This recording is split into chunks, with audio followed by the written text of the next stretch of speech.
يستقبل برشلونة حامل اللقب سيلتا فيغو في إياب ثمن النهائي.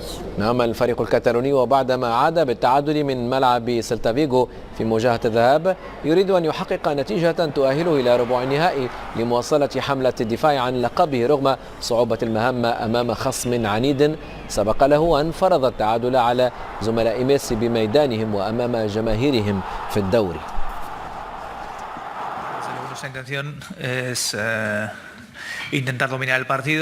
هدفنا هو السيطرة على المباراة، ونحن نعلم أنهم يحتاجون للكرة من أجل اللعب بطريقتهم الخاصة. إنهم فريق يريد دائما الحفاظ على الكرة، وأنا أعلم جيدا أنهم سيبذلون قصارى جهدهم من أجل منعنا من اللعب بطريقتنا، كما أنهم لن يتركوا لنا المساحات في محاولة للضغط علينا كما حدث في مباراة الذهاب.